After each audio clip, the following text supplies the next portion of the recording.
What's going on, y'all? It's your boy Cool Colas here, and you are now tuning into a new video on my channel. But before we get all into the topic for today, I would love it if you did a few things for me.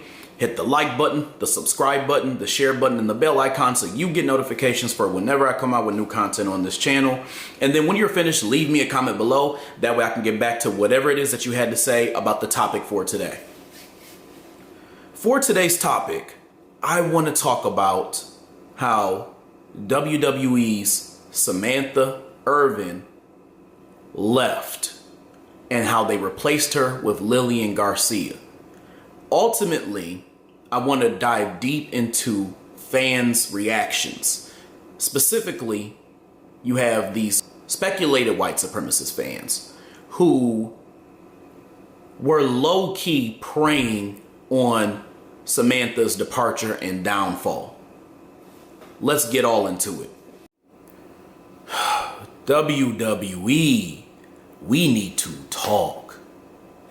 Y'all just took an L. Y'all took a big ass L. Y'all have lost the best, and I mean the best, ring announcer that y'all have ever had in that company. And I'm not totally clear about what happened, and I'm going to take a few guesses as to what did happen. But regardless, you all took an L. Samantha Irvin, man. Samantha Irvin, y'all, was one of my 3 WWE women's crushes. She probably was number 1. I ain't even gonna lie to you. I mean, this woman was beautiful. She was feminine. I liked her energy. I liked her aesthetic. I liked the stuff that she had on when she would come in. She always was done up. I was feeling it all. I ain't gonna lie to you. I'm not gonna stunt. Her and Bianca. My top 3, y'all, and there's no debate about this. I believe there's no debate. The top 3 most attractive women on the roster as of 2 weeks ago, we're gonna say, because she just left, was Samantha Irvin, Bianca Belair, and Jada Parker. And I'll put Naomi as an honorable mention because she probably is going to be number 3 for me now that Samantha Irvin is gone. Like I said, no debate on that. It's just facts. Anyway, I'm not here to talk about how much I liked Samantha Irvin as far as her aesthetic. But I thought that just in general, when it comes to talent, that she was literally the best ring announcer that they have ever had. And I'm guessing that one of the reasons why she left was because she wanted to pursue talents outside of what she was doing in WWE. Most likely like singing and that type of thing, because I know she was a singer or is a singer. And there's a good chance that they probably were grimy. And me and one of my social media supporters on Instagram, we were talking about this recently. And he said this, and I agree with him, that there's a good chance that they probably were grimy about how they were going about it. They probably weren't going to allow her to pursue that singing career and still do what she was doing with WWE, just as they have done with other different people in the past. You know, you've had a lot of these stars who wanted to kind of pursue other things on the side, and unless it was a part of WWE's branding and that type of thing, they didn't allow that to basically go on. Because I'm hearing a lot of rumors that she's not trying to necessarily go to AEW. I don't know how true that is or not, but what it looked like from the beginning was a Dean Ambrose, Renee Young type of thing, where he left and he went to AEW to become John Moxley, and then Renee Young left to become Renee Paquette, or however you say her last name, in AEW shortly after that. Ricochet ended up leaving. He was another very phenomenal WWE superstar, and he left for AEW. And then she followed him. So it kind of looks like that's what's happening. But I do think that there are some other factors. I think that part of it is that she wants to pursue something outside of just being a ring announcer. Either way, once again, I'm not here to talk about that, but it does need to be said. The main thing that I want to talk about is the low-key preying on your downfall shit that these speculated white supremacists were trying to run on this whole thing with Samantha Irvin leaving and Lillian Garcia coming in. So the first thing that I wanted to kind of mention is I was on Twitter or X, whatever you want to call it, and I was looking at some of the comments when they had announced that Lillian Garcia was going to be replacing Samantha Irvin full time.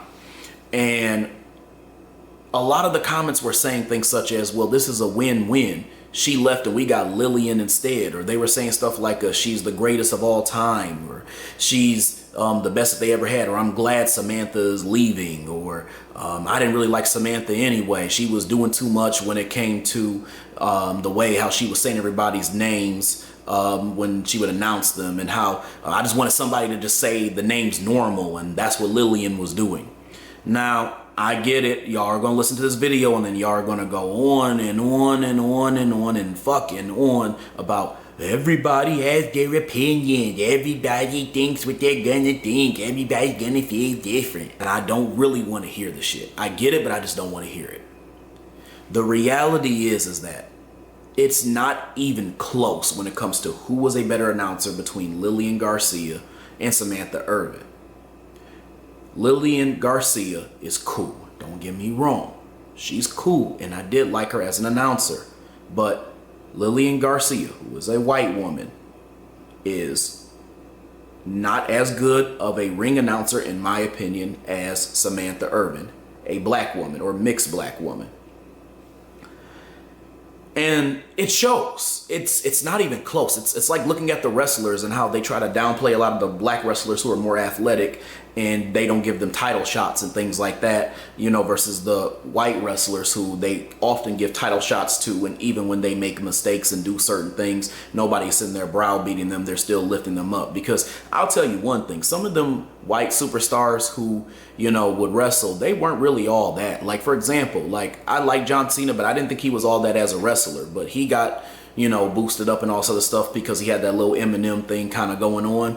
You know, and even people like, and I'm not trying to shit on him, I think he's cool, AJ Styles. I don't think that AJ Styles really was all that, but everybody tries to buff him up like he was the next best thing.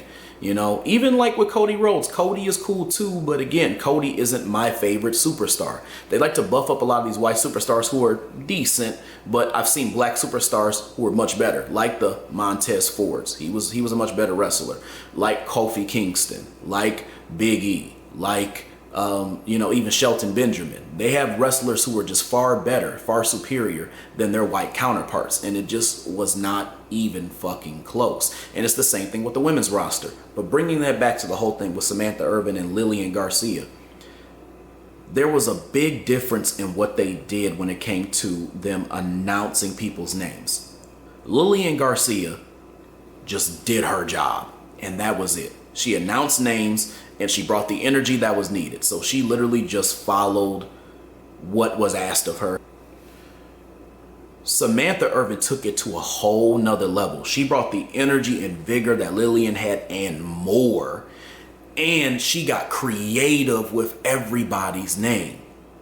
And she got so creative that she even gave a little energy to Chelsea Green when she said her name when she was announcing her. Now they actually have Samantha Irvin's voice being played in the background of Chelsea Green's music when she comes out. So her announcing was so good, it actually helped boost the career of one of the superstars. Now, one could say Chelsea Green is not doing anything, but let's be clear. They'd be paying even less attention to Chelsea Green had it not been for the way that Samantha said her name. The point that I'm trying to make, though, is that she made it into an art. Lillian didn't make announcing into an art. She just did her job. Samantha got creative and innovative with the way that she said different people's names. I mean, Samantha literally was so good. She had so much personality. She actually got crafted into important storylines. I mean, think about it. When Logan Paul and Ricochet had a beef, it almost was as if Logan Paul's enemy wasn't even really Ricochet. Logan Paul's enemy was Samantha Irvin. Because remember how he wanted Samantha to say his name because he won the match against Ricochet, and he was kind of fucking with her about it. It was almost as if the two of them had a beef more than he had a beef with Ricochet. I have never seen it where they had an announcer like inserted into these storylines and their personality basically became part of it. I never seen an announcer be so cool, like their energy was so vibrant. Now again, Lillian Garcia is cool. When it comes to talent, Lillian can't compare to Samantha. When it comes to the ability to announce names, Lillian doesn't compare to Samantha. When it comes to energy, Lillian doesn't compare to Samantha. When it comes to looks, Lillian certainly does not compare to Samantha. Let's just be clear. So I want to make sure that is very, very straight. There is no comparison between Lillian and Samantha. Samantha is far better in every single area. Again, no shade to Lillian. I'm just calling it like it is.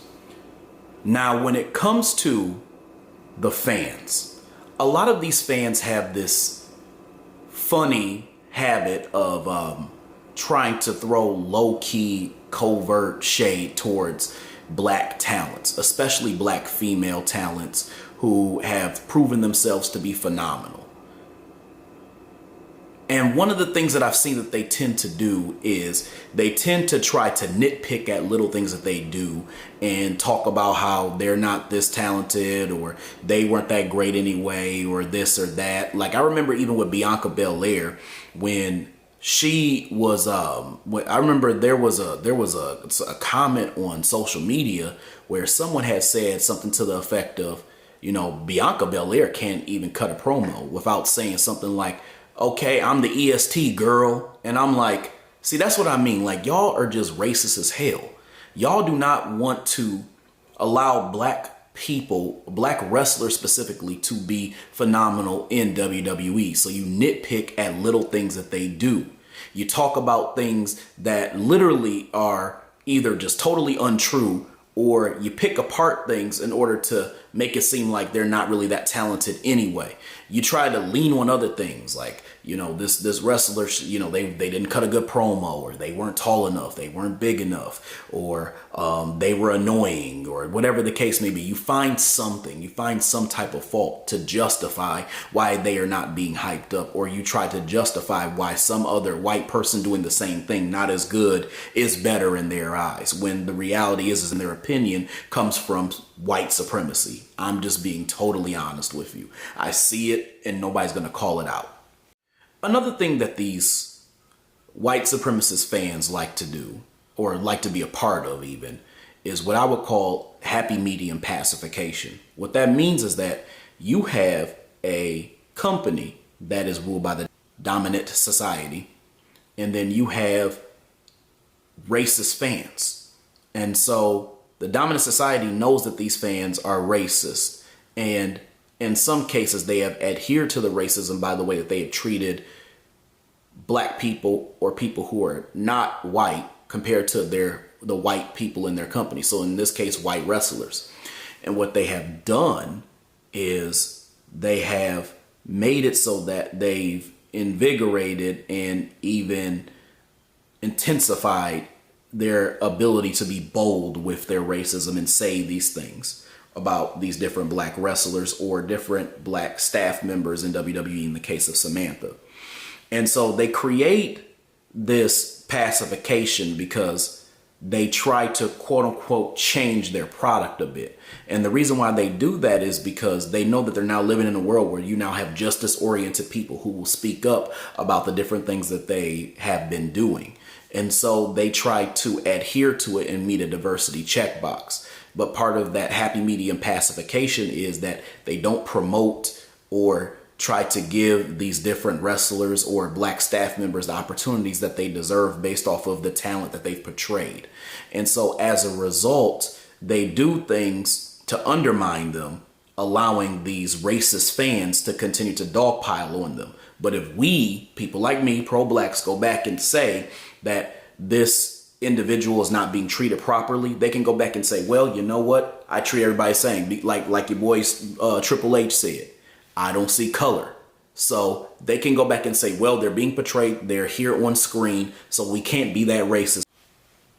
So they believe that they created a happy medium because they've done enough to show that they are diverse, but they've also appealed to these racist fans, and they continue to misrepresent and undermine those black wrestlers while still benefiting socially from the fact that they portrayed them. So it's like we'll hire black wrestlers and have them work for us and whatnot, but we won't promote them and shoot them to the top based off of talent, because all of them are talented enough that they could all be world champions and be represented by our company. We'll just put them there enough on screen so people know that we care about diversity. So that's why I said that there's a happy medium pacification. They're pacifying us while also not giving us enough light, like enough shine, where we can basically get the opportunities that we deserve based off of our talents and the athleticism that we portray. So that's basically what they're doing when it comes to wrestling. And with these racist fans, what they're essentially doing is saying, we are, controlling the product. So if they revolt because, a wrestler who was black was getting promoted over a wrestler who's white, then basically WWE is doing this thing where they're creating this space where they're adhering to the racism.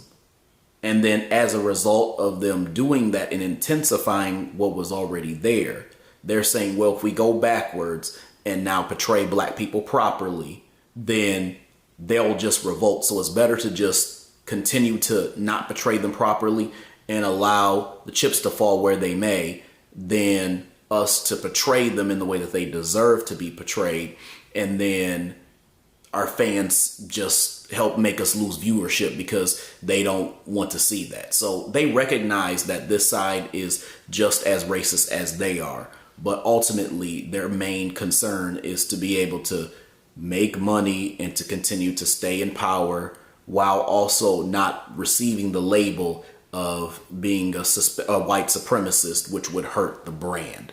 So ultimately, that's kind of what's going on here. But when it comes to the white supremacist fans, a lot of them use all these little excuses. And I noticed that these white supremacist fans' energy wasn't celebratory because they wanted Lillian back. It was celebratory because this was a way for them to shade Samantha and basically say, we're happy that she's back and Samantha is gone. Because in their minds, they already believed that she was better. Not because she was more talented, not because she looked better, not because she had better energy, but for the simple fact that Lillian is white and Samantha is black. There's no question about it. And by the way, don't y'all think that they had Lillian come up in there quite, kind of fast? Because my understanding is that Samantha was quitting literally earlier that day. I mean, they scooped her in that bitch real quick. So I guess we'll see what's going on with that. Other than that, y'all, I hope you all had a good I hope you all enjoyed the video. I hope you enjoyed what I had to say, and I'll definitely have more to come, so stay tuned. I'll be talking to y'all later. Peace.